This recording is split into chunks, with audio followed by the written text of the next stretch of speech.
হ্যাঁ guys, welcome to my YouTube channel. So guys, কেমন আছো সবাই? সবার জন্য আন্তরিক শুভেচ্ছা। আজকের মিনি ব্লগে, এই ব্লগের মধ্যে আমি দেখাতে চলেছি আমার ফুলের গাছগুলোকে কীভাবে আমি যত্ন করি, কী কী দিই আর কীভাবে কাজ করি। তো ভিডিওটা পুরোটা দেখবে। আর যত্ন করার জন্য সব কিছু একটু ধৈর্য ধরা দরকার।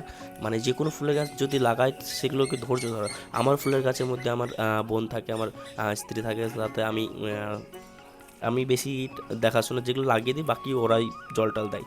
তো লাগা বা সাহার দেওয়া এসবগুলো আমি দেখি। তো গাছ সব ফার্স্টে আমি এখানে দিলাম বালি। কিসের জন্য?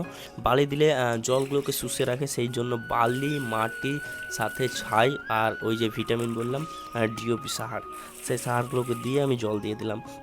জল দেওয়ার পর আমি কি করব, আমার যে পাশের যে ঘাসগুলো, যেগুলো ঘাস আছে, এই যে ডিওপি সারটা আমি দিচ্ছি। এই সারটা বেশি দাম না, 40 টাকা হয়তো কেজি। সেই সারটা আমি দিই, সাথে এইভাবে মাটিগুলোকে খুঁড়ে দিচ্ছি। কেন? এই মাটি যদি খুঁড়ে দিই তাহলে সারের যে একটা ভিতরে যে যাওয়ার জন্য রাস্তা বা মাটিগুলো জমে যায়, সেই কারণে আমি সার দিয়ে দিচ্ছি। তো ভিডিওটা পুরো দেখো, তাহলে বুঝতে পারবে কীভাবে আমি যত্ন করি। যারা যারা গাছ লাগাবো ভাবছো, বা গাছ হচ্ছে এমন একটা জিনিস, মানুষের একটা শখ থাকে, বা গাছ একটা জিনিস হচ্ছে অক্সিজেনও বহুত কাজ করে। তো গাইজ আমি এইটা তো সাহার দিয়ে দেবো। কারণ সাহার সাহার বলতে সেই রকম সাহার না, যে আমরা রান্না করি, সে রান্নার যে ছাই বলে, সেই ছাইগুলোকে আমি ছাই, বালি আর ওই যে ডিওপি সার, এই দুটো দিয়ে, তিনটে দিয়ে দিয়ে দেওয়ার পর জল দিয়ে দেবো। তো জল দেওয়ার পর কী করবো আমরা, আমাদের কোনো এইসবের ভিত্তিতে গাছে লাগে জল বা সাহার, এগুলো আমি এর আগে লাগিয়েছিলাম ড্র্যাগন ফলের গাছে। এর আগে আমি সাহার দিইনি বলে আজ পর্যন্ত হয়নি। তো গাইস, আমার ড্র্যাগন ফলটা এখনও হয়নি। কার কত ড্র্যাগন ফল আছে, তো গাইস একটু কমেন্ট করে যদি পিকটা দেওয়া যেত কমেন্টের মধ্যে, কি কত বড় ড্র্যাগন ফল আছে। তো গাইস, আমি ড্র্যাগন ফলটা আমি পরে দেখাচ্ছি আমার কত বড় হয়েছে। এটা হচ্ছে পাথরকুচি গাছের ফুল। এই যে ড্র্যাগন ফল এখানে আছে, ঝাউ গাছ আছে, সাথে এই যে ফুলের গাছটা, এটার নাম আমি জানি না, আমার বোন নিয়ে এসেছিলো, সেটা লাগিয়েছে। তো গাইস, কমেন্টে একটু যদি পিক দিত, কার কার ফুলের গাছগুলো কেমন আছে, একটু কমেন্টের পিকটা দিয়ে দিও, দেখে একটু খুশি হব। আর সবাই খুশি হবে কি কমেন্ট দেখেছে। এই কমেন্টের মধ্যে ছেলেদেরও একটা, এই যে আমার ড্র্যাগন ফলের গাছ নতুন, মানে এর আগে হয়নি আমার, মানে বহুত দিন থেকে করছি, হয়নি। সেই কারণে কি করব, আমি নতুন করে সাহারটা দিয়ে ভালো করে করেছি। এই যে আমার ফুলের গাছ সব ছোট ছোট এগুলো চারা লেগে আছে, আমার বোন লাগিয়ে দিয়েছে। আর চারার সাথে সাথে এই যে এটা হচ্ছে কি কি ফুল বলছে, এটা নাম আমি জানি না ঠিক। অনেক চারা আছে, সেই চারাগুলো জায়গা জায়গা পাচ্ছি না, পরে টপ নিয়ে এসে ভালো করে লাগাবো, তোমরাকেও দেখাবো। তো এইখান থেকে আমি আমাদের একটা জায়গা রেডি করে রেখেছি, গাঁথনি করে ভালো করে ওই ভিতরে মাটি দিয়ে ভালো করে জায়গাটাকে একদম ফুলের গাছ যেন লাগা হয়, ওই কারণে ওইভাবে তৈরি করা আছে। তো ওই আমাদের গোলাপ ফুলের গাছটা আগে হয়নি, সেই কারণে আমি কি করেছিলাম, ছোট ছিল, অতটা মানে ভালো ছিল না, সে আস্তে আস্তে আস্তে আস্তে এতদিনে সেই গাছটা একটু ঝাঁকড়া হয়েছে, হয়তো এবার সামনে কাটায় ফুলগুলো ভালো হবে মনে হয়। আশা করি আমার এবার মনে হয় কি যত্ন করার সাথে সাথে গাছগুলো ভালো হবে।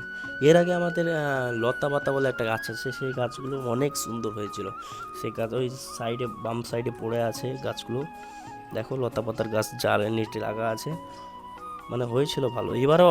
এবারও হয়েছে, ভীষণ পড়েছে, মনে হয় কি ভালো হবে, আবার হয়ে যাবে।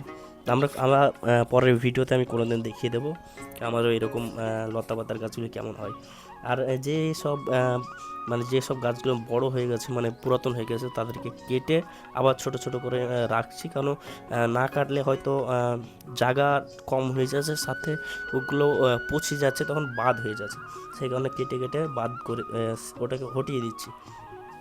না সরিয়ে দিলে হয়তো হবে না, মানে জায়গাটা ছোট পড়ে যাচ্ছে, সাথে সাথে ওগুলোর মানে একটু ভিটামিনের কম পড়ে যাচ্ছে, সেই কারণে আমি সরিয়ে দিয়ে ভালো করে একটু যত্ন করে দিচ্ছি। ছোট ছোট থাকলে একটু ভালো হবে। আর সাথে সাথে আমার গোলাপ ফুলের গাছটাও পড়ে গেল, সেটাকে আমি ঠিকভাবে আবার রেখে দেবো, না রাখলে তো হবে না। তো গাইস, কমেন্টে দয়া করে পিকটা দিও, কি কি কার কার কীরকম ফুলের গাছ আছে। তো গাইস, এই ব্লগের মধ্যে আমি হয়তো এরকম ব্লগ কোনো দিন বানাইনি, কিন্তু ভিডিওর কন্টেন্ট অনেক আছে, কিন্তু আমি এই কন্টেন্টটা বানার কারণ একটা হচ্ছে কি, আমি আমার ফুলের গাছগুলো কেমন মানে হচ্ছে। আর কেউ কারো যদি সাজেশন থাকে কিছু, মানে কোন ফুলের গাছ লাগালে ভালো হবে একটু কমেন্টে বলে দিও। তোমাদের বাড়িতে কী কী আছে সেটাও একটু দিলো। আর পারলে একটা কেউ গিফট করলে কেউ একটা ফুলের গাছ গিফট করে দিও। জল টল দিয়ে আজকের ফুলের গাছগুলো অনেক মানে ক্লিয়ার করে দিয়েছে। আর এই যে ড্র্যাগন ফলের এই আগে বলেছিলাম না কি আগে লাগাইছিলাম, সেটা হয়নি। এই তো মাটি এত পরিমাণে শক্ত হয়েছে, বিশাল শক্ত, আমি খুঁড়তে পারছি না, এত শক্ত হয়েছে। এই যে ড্র্যাগন ফল, ওর জন্য খাঁচাও রেডি করেছি কিন্তু হয়নি। ওটা কপাল খারাপ ছিল কি কী খারাপ বুঝতে পারিনি। আমার মনে হয় কপাল খারাপ না, ওটা আমার যত্নর অভাব ছিল, সেই কারণে যত্নটা এবার আমি করছি। আশা করি হয়ে যাবে এবার, আমার মনে হয় আশা করি এবার হবে। যত্ন করলে সব কিছুই ভালো হয়। এই যে অনেক কষ্ট, মানে মাটিগুলো এত শক্ত হয়ে গেছে, জল পড়ে তাও জল পড়লেও আধা ঘন্টার মতো শক্ত হয়েছে জল, এমন সব। এই যে আমার গোলাপ ফুলের গাছ, এটা নতুনভাবে হয়েছে, আবার কুড়ি বানিয়েছে।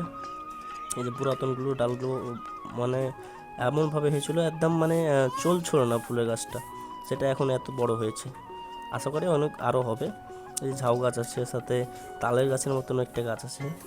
এগুলো ক্লিয়ার করার পর সব কিছু ক্লিয়ার করে দিলাম। এই যে আমার পুরো সেট আপ মনে হয়, মানে এত এইগুলো আছে, বেশি অত ফুলের গাছ নাই কিন্তু যথেষ্ট যেগুলো আছে সেগুলো আস্তে আস্তে আরও হবে। তো গাইস, ভিডিওটা কেমন লাগলো সবাই একটু কমেন্ট করে জানিয়ে দিও।